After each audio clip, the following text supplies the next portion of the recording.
Beloved ones, the first thing to understand is that the mind has created a world where choosing has become a constant burden.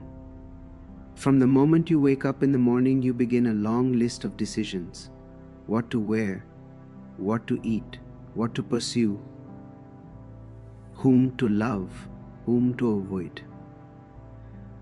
And you have been taught that the more you choose, the more powerful you become. This is one of the greatest illusions humanity has lived under. Choosing has become such an automatic habit that you hardly notice how much energy it drains from your being. It is like a continuous noise in the background, a hum of anxiety. Even in small things you feel the tension: should I do this or that?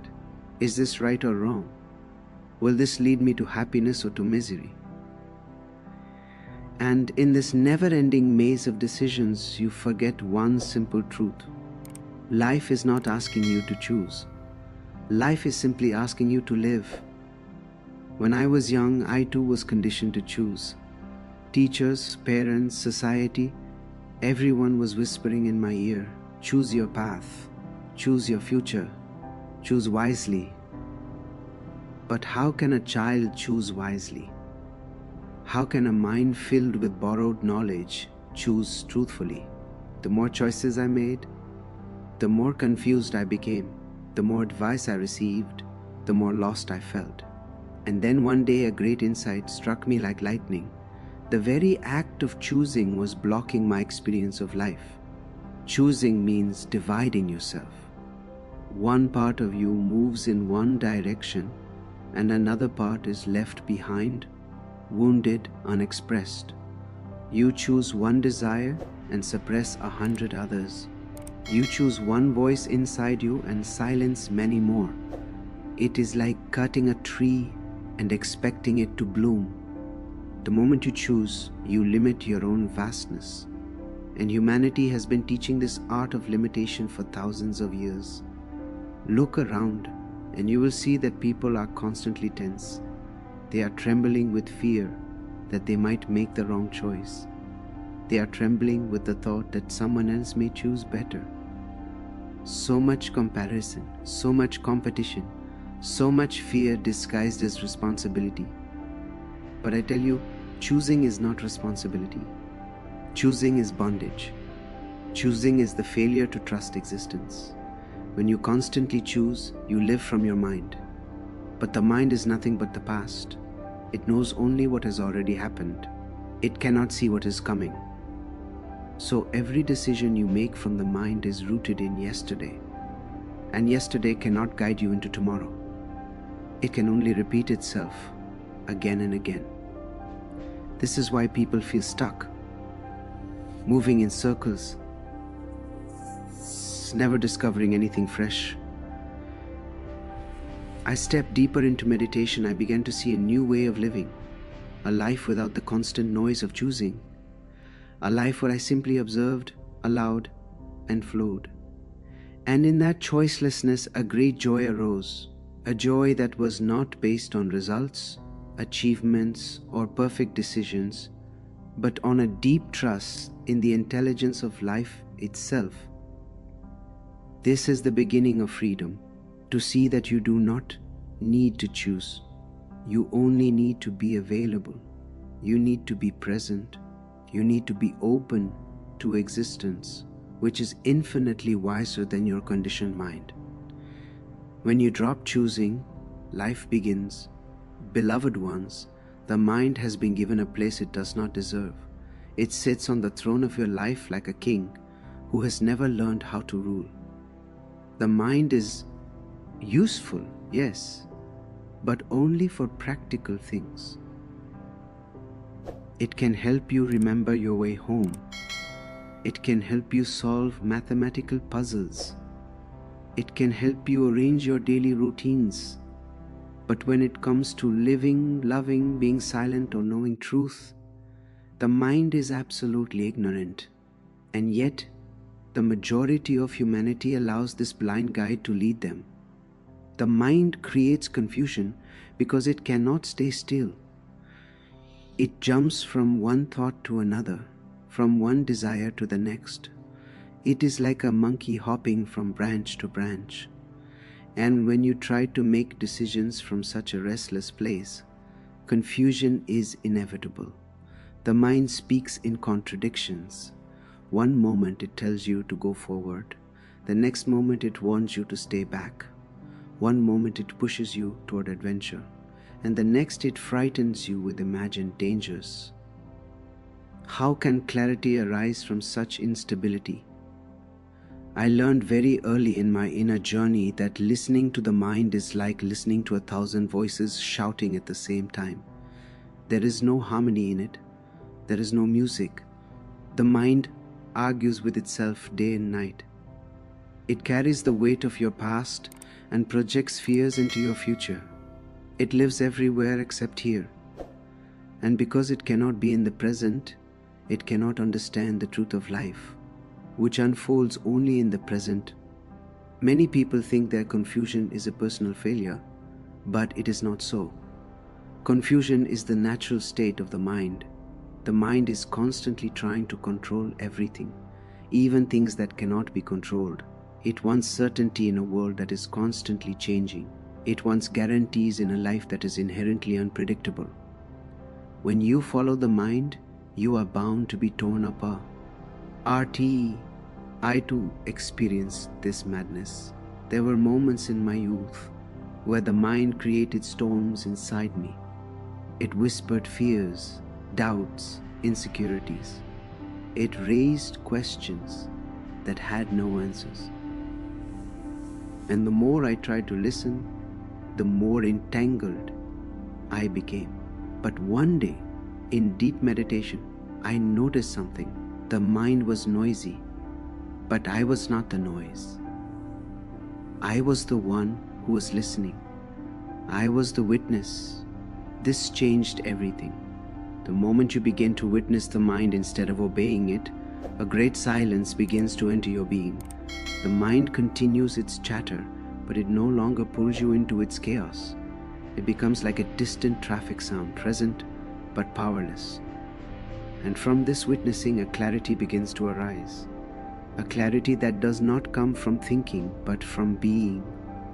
The mind creates confusion, but awareness dissolves it. The mind divides, but witnessing unites. The mind runs in all directions, but presence gathers your energy at the center. Slowly you understand that confusion does not belong to you. It belongs to the mind, which you have carried like a burden for far too long. When you stop identifying with the mind, a deep peace unfolds, and that peace becomes your true guide, your true intelligence. This is the beginning of choiceless understanding, where life flows without conflict, without hesitation, without the suffering that choosing brings. Beloved ones, choiceless awareness is not a technique. It is not something you practice like a ritual or a mantra. It is a state of being. It is a flowering of the soul that happens when you stop interfering with life. Most people are always trying to control, manage, or direct their experience, as if life were a machine that could be fixed. And in that constant interference, they miss the very essence of existence. Life is already perfect, but your mind constantly says, change this, improve that, avoid this, reach for that. The moment you drop this habit, a miracle occurs. Choiceless awareness is the simplest thing, yet it is the most profound. It is the art of just looking, just listening, just being. When you are aware without choosing, life reveals itself in its full depth. A leaf on a tree, the sound of the wind, a smile from a stranger, the rhythm of your own breath, all of these become extraordinary. In the absence of judgment, the ordinary becomes sacred. I have spent many years observing people, and I have noticed that only in choicelessness does true beauty appear. When the mind interferes, beauty is always filtered through comparison and expectation. But awareness without selection allows you to see directly. I too had to learn this the hard way. For many years I was caught in the trap of judgment. I wanted life to conform to my ideas of right and wrong, good and bad. I wanted experiences that fit my desires and rejected those that did not. But slowly I realized that life resists control. When I stopped choosing, when I stopped pushing and pulling, everything began to unfold effortlessly. A song of existence began to play, and I discovered that the joy I had been seeking outside was already within me. The moment you stop choosing, joy is no longer a goal. It becomes the very air you breathe. Choiceless awareness is not passive. It is intensely alive. It awakens your senses and opens your heart. You begin to feel life directly, without filters, without the mind's interference. You see the world as it is, not as you wish it to be. And in that seeing, a strange and wonderful thing happens. You stop comparing, you stop resisting, you stop clinging. There is only life, flowing, unfolding, and you are part of it. This state is not earned. It cannot be forced. It cannot be achieved through effort.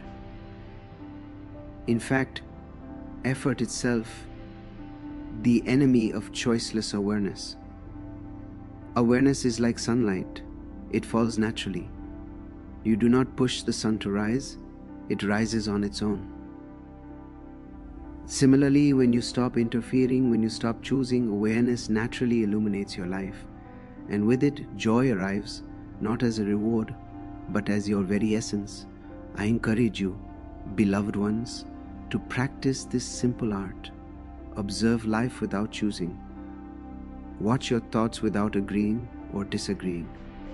Listen to the world without labeling. Breathe without interference. And slowly, the river of life will carry you effortlessly. You will discover that the beauty, the love, the joy you have been searching for are not distant goals. They have always been here, waiting for you to stop choosing and simply be beloved ones. Many have asked me how I came to know this joy I speak of. And I must tell you, it was not something I sought outside. It was not achieved through study, through achievement, or through any formula that society offers. I too was once caught in the endless game of striving. I followed the teachings. I read the scriptures, I meditated, I questioned, I wondered. But still, there was an emptiness inside. I was looking, always looking for joy somewhere outside, somewhere in the future. And then one day, a realization struck me like lightning. I realized that joy cannot be found where the mind is. The mind is always divided, always calculating, always trying to achieve something. Joy is not a goal. Joy is not a thing you acquire. Joy is not a reward for being good or successful. Joy is the natural state of being that is always present, always waiting.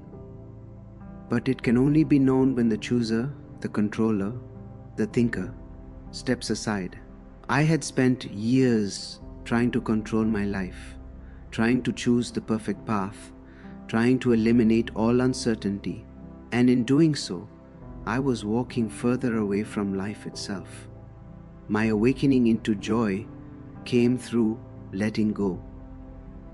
I began to see that all my choosing, all my judgments, all my ideas of right and wrong were unnecessary burdens. They were chains that bound me to fear, anxiety, and confusion. I began to observe myself as a witness, to watch the mind without agreeing with it, without fighting it, without trying to fix it, and slowly, as the witness grew stronger than the thinker, joy began to emerge from within.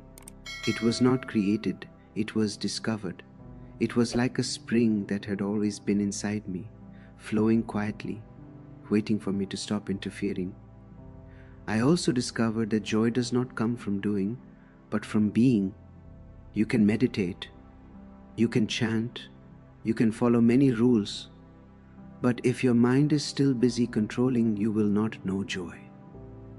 I learned to sit silently, to breathe, to allow life to move through me without judgment or expectation. And then ordinary moments became miraculous. A tree in bloom, the sound of birds, the warmth of the sun, they all began to sing.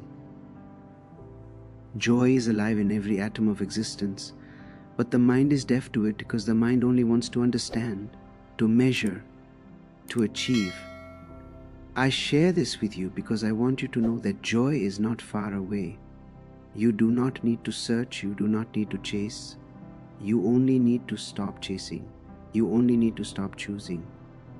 When you release the mind's control, when you let life flow through you, you will realize that joy is not something new, it is not a prize, it is not a reward. It is simply a song of existence, and it has always been within you, waiting for you to be still enough to hear it, to feel it, and to live it. Beloved ones, my journey into joy was not a journey outward, it was a journey inward. And the inward path is simple, yet it requires courage. The courage to stop, the courage to surrender, the courage to trust life.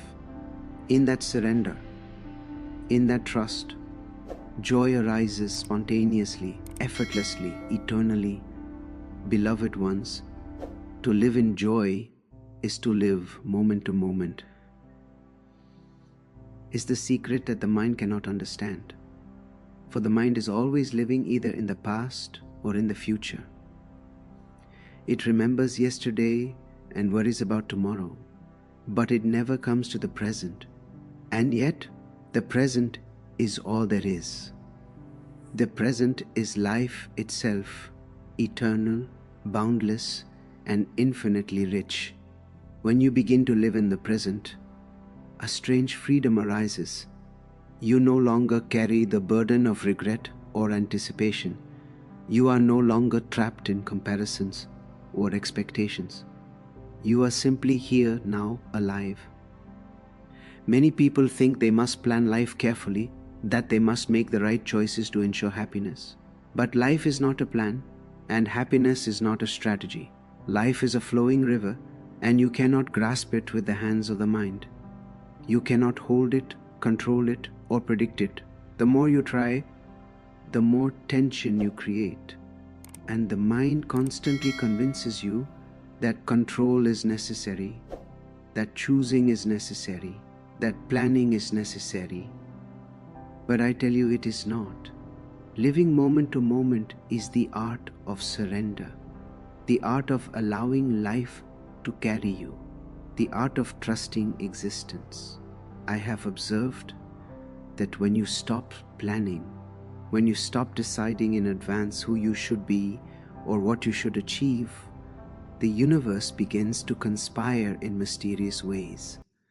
Opportunities arise that the mind could never invent.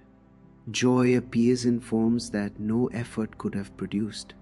Life itself becomes your teacher, and the present moment becomes your sanctuary. And here is the miracle. The more you let go of control, the more alive you become. The more you surrender, the more spontaneous, fresh, and creative your life becomes. To live moment to moment requires awareness. You must be awake. You must notice the sensations, the sounds, the movement of life around you. Noticing does not mean judging or choosing. It means simply being present. Watch your breath. Listen to the silence. Feel the warmth of the sun, the caress of the wind, the rhythm of your own heartbeat. And as you do, you will discover that life is not outside of you, is in you, flowing through you, and you are the flow. When you live like this, joy is inevitable. Joy does not depend on success, on possessions, or on other people. Joy arises spontaneously when the chooser is silent, when the mind steps aside, when you become one with the moment. And once you taste this joy, once you feel this effortless aliveness, You will never return to the old way of struggling, striving, or choosing unnecessarily. The empty moment becomes your teacher, your guide, and your eternal companion. Beloved ones, remember this. Life does not make mistakes. Life knows exactly what to give you. Your mind may panic, your ego may resist, but existence always guides you to what is right for you. To live moment to moment is to trust life. It is to dance with existence rather than try to control it. It is to awaken to the miracle that is already here, in this very moment, waiting to be lived, waiting to be felt, waiting to be celebrated. Beloved ones, now I ask you to pause and listen deeply, not with the mind, but with your being. Life is not waiting for you to choose, to plan, or to decide. Life is already flowing, already moving, already singing its eternal song. And the door to that song is not in the intellect, not in calculation, not in the endless games of the mind. The door to life, to joy, to bliss is in surrender. It is in letting go of the chooser, the doer, the planner, and opening yourself to the mystery of existence. I have spent many years walking this earth, and I have seen countless people searching desperately for happiness, for peace, for meaning. And almost always, they look in the wrong place. They look outside. They seek in possessions, in achievements, in approval, in relationships. And the more they seek, the more elusive joy becomes. This is because joy is never outside. Joy has never been outside. Joy is your very nature. It is the essence of your being. It has been with you from the first breath, waiting for you to stop resisting, waiting for you to stop interfering, waiting for you to simply open your eyes and notice. Beloved ones, understand this: the mind will never allow you to find joy. The mind will always demand a choice, a plan, a certainty. But life does not require certainty. Life does not require approval. Life simply asks for awareness, presence, and a willingness to surrender. When you drop choosing, when you drop the constant interference of judgment, comparison, and control, something miraculous happens. The river of life flows through you effortlessly. You discover that every moment is perfect, that every encounter, every sound, every movement carries a hidden grace. I am not here to give you a philosophy, nor am I here to provide a map. I am here to awaken you to your own experience. I am here to remind you that joy is not something you must earn or achieve. It is not in the hands of the world, nor in the hands of others. It is in your hands, in your breath, in your awareness. And the only key to it is choicelessness, the willingness to be fully present, to allow life to reveal itself without resistance. So I call you, beloved ones, to awaken from the habit of choosing, from the habit of controlling, from the habit of endlessly judging life. Awaken to the miracle that is already here, already now, in this very breath, in this very heartbeat. Do not postpone. Do not wait for tomorrow. Do not believe that happiness is somewhere far away. It is here. It has always been here. And all that is required is your permission to let go. When you surrender, joy enters like sunlight through an open window. It warms you. It illuminates you. It transforms you. You become a participant in life rather than a prisoner of the mind. You become a witness to beauty, a witness to love, a witness to the eternal dance of existence. And in the witnessing, life itself begins to guide you. You no longer need to choose, and yet everything that is necessary comes to you naturally. Beloved ones, the door to bliss is not choice. The door to bliss is surrender. The door to bliss is awareness. And the moment you step through, you will know the joy that is not dependent, not earned, not distant, but always eternally your own